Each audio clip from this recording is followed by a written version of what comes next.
À partir de ton acclamation, les regards de Dieu vont se tourner vers toi.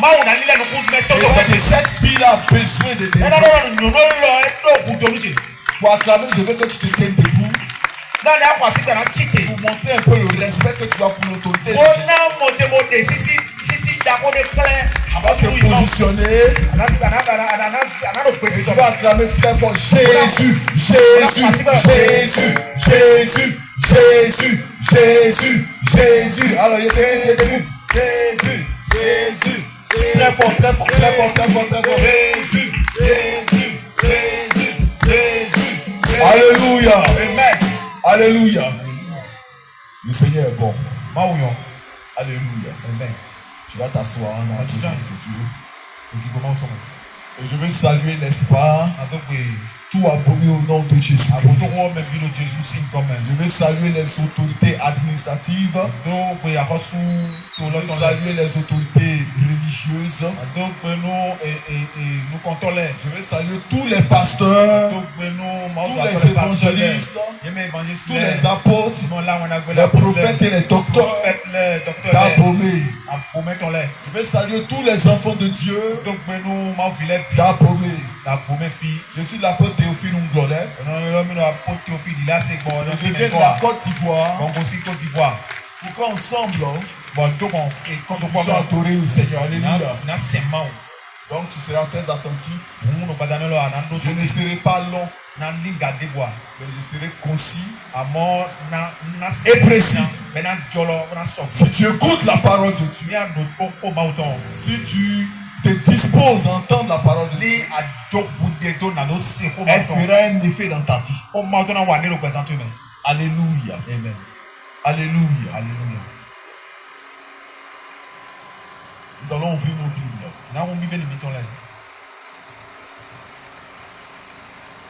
C'est une vérité qui est dans la parole de Dieu. Quand je l'ai découvert, et quand je l'ai mise en pratique, bien aimé, ma vie a changé. Ma vie a été transformée. Alléluia. Amen. Nous ouvrons nos Bibles dans le livre d'Éphésiens. Éphésiens, le chapitre 6. Quelqu'un pour nous lire Éphésiens, chapitre 6. Le verset 12. Éphésiens 6. Le verset 12. Oui.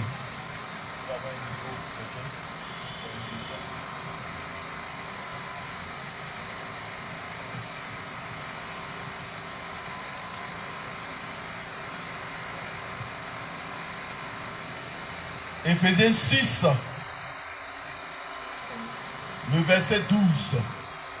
6 plus 6 égale 12. Donc, Éphésiens 6, verset 12.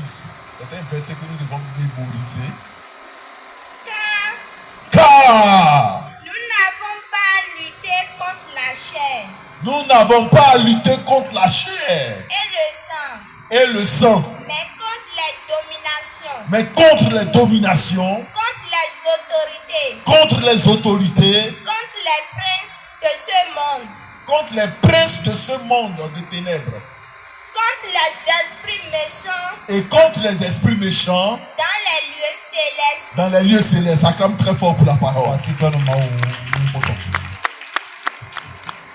Alléluia. Amen. Alléluia. Amen. Gloire au Seigneur Jésus. Alléluia. Abomey, est-ce que tu m'écoutes? Est-ce que tu m'écoutes? La Bible nous dit que Jésus est venu sur terre. Jésus donc était porteur d'un message. Et il a évangélisé de ville en ville et de village en village. Il prêchait la bonne nouvelle du royaume des cieux. Il guérissait tous ceux qui étaient sous l'emprise du malin.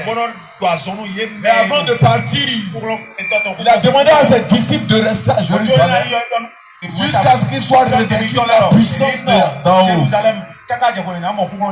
Jusqu'à ce qu'ils soient revêtus de la puissance de l'esprit. Et ces derniers ont été revêtus de la promesse de Dieu. Bien-aimé, Dieu réalise ses promesses. Quelqu'un qui dit Dieu tient ses promesses. Quand il te promet quelque chose, il le fera.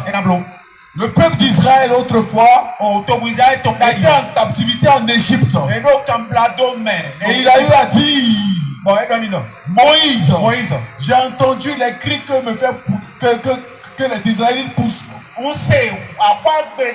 J'ai entendu leur indignation. Je suis venu pour les délivrer. Va, je t'envoie vers Pharaon afin que tu les fasses sortir d'Égypte et pour les faire entrer dans le pays qu'habitent les Cananéens et bien d'autres personnes. C'était la terre promise.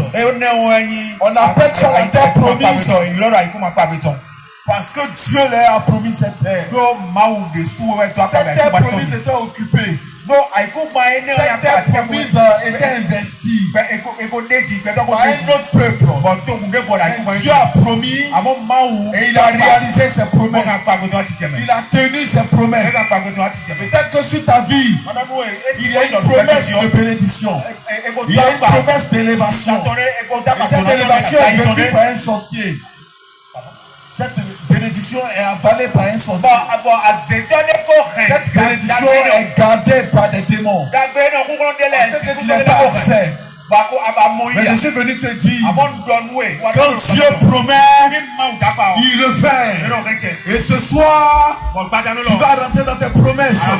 La Bible dit que Jésus est monté au ciel. Et il a donné son Saint-Esprit à ses 16 apôtres. Et un des apôtres, appelé Paul, était en prison. Il dit non. Même si je suis en prison, pour la raison de l'évangile, mon ministère ne va pas s'arrêter. Peut-être que tu es un homme de Dieu ce soir. Peut-être que tu es un apôtre ce soir. Peut-être que tu es un prophète ce soir. Et ils t'ont emballé ton ministère. Ils ont couvert ton ministère. Ils t'ont mis dans une prison. Mais ce soir, ce ministère va s'éclater. Et tu vas resplendir de la gloire de Dieu. Alléluia. Jésus donc se promenait. Et il faisait marcher les paralytiques. Vous savez pourquoi? Il pouvait créer une machine qui allait transporter le paralytique. Mais chez Dieu, ce n'est pas comme ça. Il voit quelqu'un qui a mal au pied et il dit lève-toi, marche. Parce que ce dernier doit marcher. Il dit je vous ai donné le pouvoir de marcher sur les serpents et sur les scorpions, sur toute la puissance de l'ennemi, et rien ne pourra vous nuire. Ce soir, peut-être que tu es malade. Tu portes une maladie qui fait que tu ne marches pas ou tu marches un peu. Mais je suis venu te dire ce soir, à promesse que tu m'écoutes. Tu vas te lever, tu vas marcher au nom de Jésus. Tout à l'heure, j'étais assis là-bas. Le Seigneur me disait qu'il veut travailler dans la vie des gens. Et donc, je vais vous montrer, je vais vous indiquer un chemin par excellence. Frère, dis je suis chrétien. Dis je suis enfant de Dieu.